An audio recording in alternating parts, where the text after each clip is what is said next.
Kaugnay ng pagpapaliban ng maximum SRP sa karneng baboy at rollout ng NFA rice dito sa Metro Manila, kausapin natin si Department of Agriculture Assistant Secretary Arnel de Mesa. Magandang umaga at welcome po sa Balitang Hali. Hey, Rafi, magandang umaga po sa lahat ng taga-subaybay. Opo, ngayon hindi muna magpapatupad ng maximum SRP sa karneng baboy sa susunod na 2 linggo. Magkano po dapat yung karneng baboy na mabibili sa palengke? Hindi naman nagtakda ng presyo, pero dun sa pag-uusap, sa consultation sa karamihan ng mga stakeholders ng ag industry, napag-agreehan doon dalawang bagay. Una ay dapat talaga ibaba ang presyo ng karne ng baboy at pangalawa ay padamihin at pataasin yung production ng baboy sa ating bansa. Sapat naman po yung supply. Ano po kayong dahilan ng taas presyo sa karneng baboy? Isa rin sa napag-usapan, Rafi, ay babalikan yung parang cost structure magmula sa producers, dito sa mga biyahero, trader, ganun na rin sa mga retailers. Bagamat nagbigay kami ng mga initial estimate ng halimbawa sa production, nasa 180 to 100, and then yung farm gate nila nasa 250, titignan ko hanggang saan kaya na maging reasonable ang presyo ng farm gate. Ganon din sa biyahero, magkano talaga ang costing sa retail, ganon din, para makita ko ano talaga yung presyo na magiging okay para sa lahat. Bukod po sa nabanggit nyo, nasusunod pa ba yung supply of law and demand dito sa usaping ito? Meron po bang malaking demand kaya tumataas yung presyo ng karneng baboy? Rafi, in terms sa supply natin, bagamat nagkaroon tayo ng epekto ng ESF pa rin nung ikatlong quarter last year, yung ating import naman ay maganda rin. So wala tayong problema sa supply. So yung demand natin ay nami-meet ng ating supply. Nabanggit niyo po yung importation ng karneng baboy, yung ilang nagtitinda raw kasi ng karne, mas pinipili raw yung mga bigger customers o mga restaurant at karendere, yung imported na meat kesa sa bagong katay. Ano po masasabi niyo doon? Depende, Rafi. Of course, yung iba, gusto nila yung cut, ganito. Pero karamihan, yung nakausap namin dito pa rin sa konsultasyon, yung mga mamimili natin, lalo na sa mga wet markets, mas gusto pa rin nila yung mga bagong katay na karne. Punta naman po natin yung usapin ng bigas mula sa mga NFA warehouse na ibibenta sa mga LGU. May limit po ba na pwedeng mabili yung ating mga kababayan? Kanina, walang ganong usapin na magbibigay ng limit. But of course, depende yun sa mga LGUs. Kagaya kanina ni Mayor Zamora, ang chair din dito sa Metro Manila Council. Sabi niya sa San Juan, ililista na nila lahat ng gustong bumili para maiwasan yung pila. Pero walang itinakda na limitation para doon sa mga gustong bumili. Pero hindi naman po kayo maabuso? Hindi naman po kayo ito maabuso? Ano mga pwede mo naman tala at bumili at magbebenta sa mas mahal na presyo? Magtutulong-tulong ang DA, ang LGU at saka NFA sa monitoring. Kagaya na ginagawa natin ngayon sa Rice for All, wala naman tayong nakikita na talagang mga nananamantala dito sa pagbili ng ating mga bigas. Okay, patuloy po tayo mag-monitor dyan. Maraming salamat po sa oras na binahagi niyo sa Balitang Hali. Maraming salamat din, Rafi. Mabuhay ka. Good morning. Salamat po si Department of Agriculture Assistant Secretary Arnel de Mesa.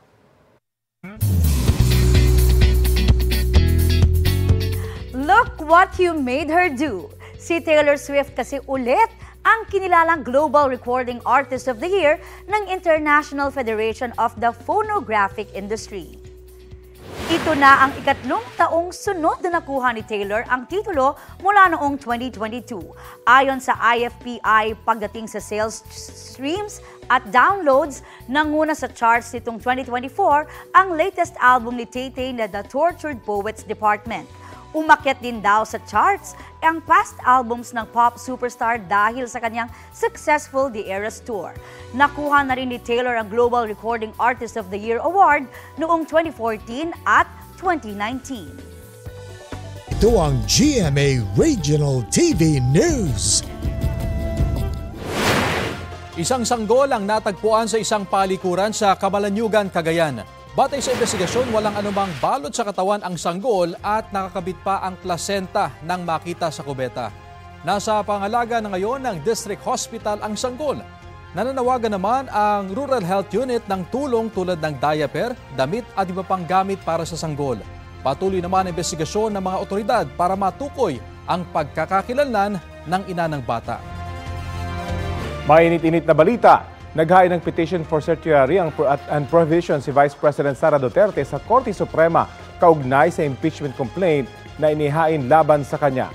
Batay sa petisyon, dapat mapawalang bisa ang impeachment complaint laban sa VP na pinirmahan ng mahigit 200 miyembro ng Kamara dahil nilalabag daw nito ang Section 3, Subsection 5 ng Article 11 ng Konstitusyon. Nakasado na hindi maaaring magkaroon ng mahigit isang impeachment proceedings laban sa isang opisyal ng pamahalaan sa isang taon. Dahil daw dito, dapat tigilan ng Korte Suprema ang pagkilos ng Senado kaugnay rito. Bago nito, naghain ng hiwalay na petisyon ang mga kaalyado ng pamilya Duterte para questionin din ang impeachment. Ayon sa tagapagsalita ng Korte Suprema, agad nila itong aaksyonan dahil nationwide concern daw ang impeachment. Tinawag naman ni House Secretary General Reginald Velasco na moot o wala ng saysay ang petisyon. Nasa archives na kasi ang 3 naunang impeachment complaint habang naitransmit na sa Senado ang ika-4 na reklamo. Muling iginiit ni Senate President Chis Escudero na hindi pwedeng madaliin ng Senado ang impeachment trial ni Vice President Sara Duterte.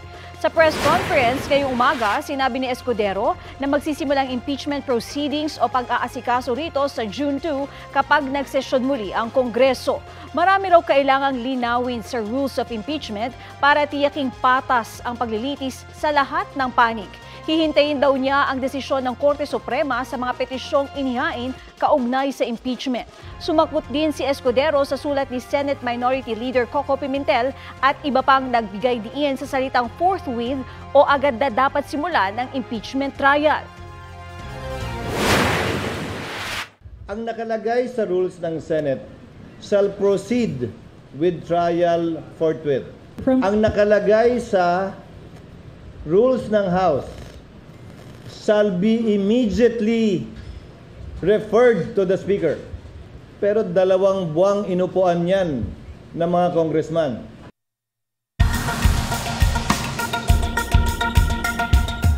Inanunsyo ng Vatican na may double pneumonia si Pope Francis.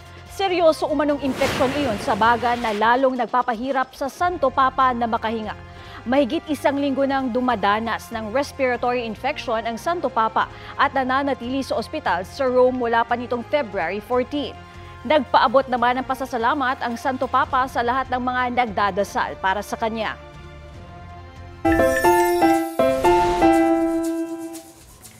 Para sa mga mahilig makipag-HHWW o holding hands while walking, hindi kayo uubra sa kaklingihan ng isang batang babae sa Valenzuela. Ang eksena kasi, hindi sila makakarating sa tindahan kung hindi hawak ni Kuya. Makabili nga rin sa tindahan. Go, Mare! Ano?